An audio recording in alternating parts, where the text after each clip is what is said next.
Welcome to Buckeyes Tomorrow Morning for Sunday, November 26th. I'm your host, Tom Orr. The game against Michigan, brace yourselves, is in 370 days. Yes, over 365 days this time because of the weird schedule for next year. That's going to be a lot of time to sit around and think about what happened on Saturday in Ann Arbor, Michigan, where Michigan beat Ohio State 30-24. The Buckeyes had a chance to win in the final minute, driving down the field, got into Michigan territory. Ohio native safety Rod Moore with an interception to end the game. This is a game, I think, Kevin Noon, that I guess, first of all, lived up to the billing of, two of the best teams in the country, and, it was going to be a close, really dramatic game, and that is what we got. Yeah, I think we thought at one point it was going to be a real knuckle-buster. Neither team really got off to a great start. Ohio State held Michigan to about no yardage in the first couple drives. Ohio State puts itself behind the eight ball with a bad interception that leads to a short touchdown. And as the game goes on, we end up getting to the over in terms of the points for those of you who keep track of that. But it never really got to a point of where it was like, well, one team was just completely hosed and it just wasn't going to happen. And to Ohio State's credit, it stayed close. But to Michigan's credit, it was able to counterpunch every time that Ohio State punched. And that was ultimately the thing that ended up costing Ohio State. You have to wonder if a little bit of a better start changes the geometry, but we'll never know. Yeah, Ohio State fell behind early, was behind at halftime. Third quarter comes back. Maybe the most impressive drive we've seen from them all season, just running the ball directly at Michigan. Not a big play. I think the long run all day for Ohio State was 12 yards, but just boom, boom, boom, punch in the mouth, punch in the mouth, punch in the mouth, down the field, boom, boom, boom. Score a touchdown with Travion Henderson, tie it at 17. It was like, all right, now you have a new ball game. It was, 5 minutes left in the third. Okay, so what's going to happen from here? And what happened from there was Michigan got the ball back and went right down the field, and really gruesome injury for Michigan offensive lineman Zach Zinter. And one play later, Blake Corum runs it in for a touchdown. Michigan had the answer all day. Ohio State never had the ball with the score tied or the lead. They were always behind. After Michigan scored that first time, Ohio State always was behind every time they had the football. Yeah, Ohio State was not able to get that much needed service break. It was the issue. And, I think that when it was 17-all, those that follow the Ohio State side of things thought, okay, well, they're going to get this turned around. They're going to eventually get their break and be able to pull ahead and dispatch the Wolverines. And that just really never happened, as Ohio State was not able to get that big play. And I think one of the more interesting stats was, I know at least at one point, I think Michigan was like 1 of 9 on third down. The problem was that Michigan was really successful on fourth down. And, we talk so much about getting your opponent off of the field. And Ohio State multiple times looked like it had gotten close, and to Michigan's credit, they're like, well, we're not here to play safe. We're not here to play school. We're going for it. Yeah, and Michigan 3 for 3 on fourth downs. Ryan Day, we're going to get to Ryan Day and how he handled some fourth downs in a minute. But Michigan's end of drive results: punts on the first two. After the first two, they had the 4-play 7-yard drive. One of the fourth down plays was on that drive a fourth down score. I think Blake Corum scoring on that one. So they went punt, touchdown there, touchdown, punt, field goal, touchdown, field goal, half. Just Ohio State could not get them off the field. You didn't see 3 and outs after the first 2 drives were 3 and outs, and that was it for the game. You had 2 3 and outs at the start of the game, and that was it. And so you couldn't get Michigan off the field. And when Ohio State had the ball, they were not consistent. They couldn't put together. You saw these flashes, but you couldn't be. They weren't consistent throughout the game.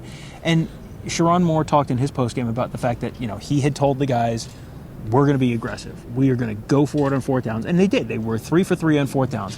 Ryan Day had a couple opportunities to go for it on fourth down. There was a 4th and 1 in the first half where it was 4th and 1 at like their own 46. They just elected to punt. End of the first half, he elected to play a little conservatively and kick a field goal, a 52-yard field goal, which they missed. It was just,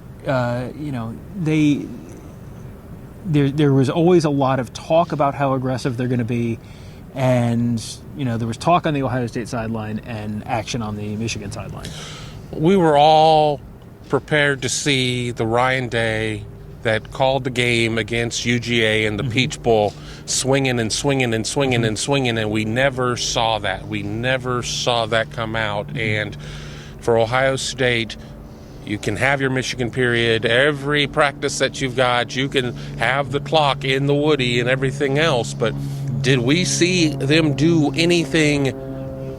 Did they break any tendencies with all of that preparation from what it is they do? I mean, and I understand when you do something well, you're going to go to that, but it just never seemed like there was a plan B, and that certainly cost them.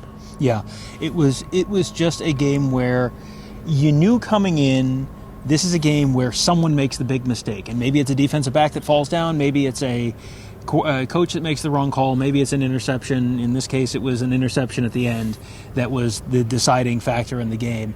But Kyle McCord was a very Kyle McCord game. 18 for 30, 271 yards, 2 touchdowns, 2 picks, 60% completion. And there were times when he made throws that you went, man, oh man. And then there were times that he made throws and you went, man, oh man. And he's just, this is his first year as a starter, so we'll see what it looks like next year. But it was just not quite good enough. And J.J. McCarthy, 16 of 20, 148 yards, a touchdown, 80% completions, had a really crucial 15-yard pickup to extend a drive. Had another one where he rolled out right and threw backwards across his body late over the middle to, I think it was Cornelius Johnson, maybe it was Roman Wilson, but it was one of the most ill-advised throws you've ever seen, and he just kind of makes it work. It just always sort of works out for him.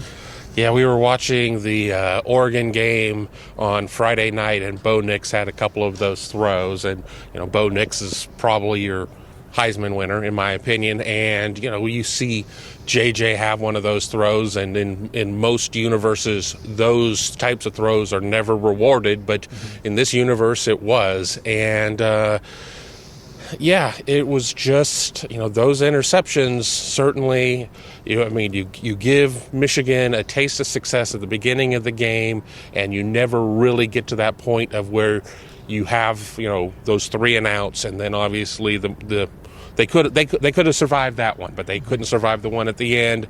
They had to use their timeouts because they couldn't get Michigan off the field quickly enough, but still had the opportunity. Kind of got a little bit of a fortuitous call on a completion that was pretty close. I mean, but they had their opportunity. They were in plus territory, and for everything that we see with Kyle, I mean, he just he wasn't able to sit there and just burn that pass. I mean, he was in the pocket. He would have had to put it at somebody's feet, and he threw it over the middle, and bad things happen when you just throw it over the middle like that. So now the what's next is the big question, and we will not know what's next until sometime next Saturday night, probably. We'll have a good sense for what might be next for Ohio State, because much like this time last year, yes, they've lost to Michigan, but the body of work leading up to this, they were number 2 in the country.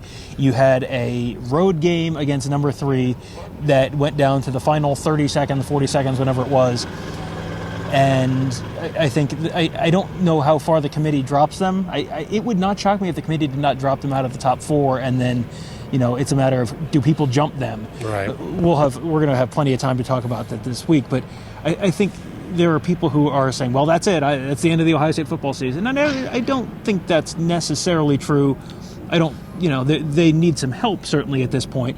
And as we're talking, there's a bunch of close late scores involving teams towards the top of the ranking. So you'll probably know more by the time you're listening to this than we do right now. But it's safe to say this is an Ohio State football season that is not something you're talking about in the past tense just yet. Absolutely, and I'm looking forward to getting into the warmth and listening to some football on the radio as we drive back to Ohio. And yes, we will know more, and you'll know more when you're watching this, because this will get posted probably pretty late by the time we get back to Columbus and everything's set up. But yeah, stay tuned. Yeah, things aren't done yet, but we don't know. I mean, New Year's 6 is the low water mark on the table, but maybe stranger things have happened. Yeah, stranger things happened last year, so we'll keep an eye on all the things that are happening, and you can keep an eye on all the things that are happening at BuckeyeHuddle.com. That's where we cover the Buckeyes, cover recruiting, early signing day coming up in just a few weeks, and then plenty of X's and O's stuff. Very interested to talk to Ross Fulton on one of the shows later in the week to kind of figure out, okay, what does he think happened here, and what went wrong and what went right for Ohio State, and what lessons are there to be learned moving forward. So we'll have all that for you coming up later this week. But for now, thank you guys all for joining us. Have a great day. We will talk to you tomorrow.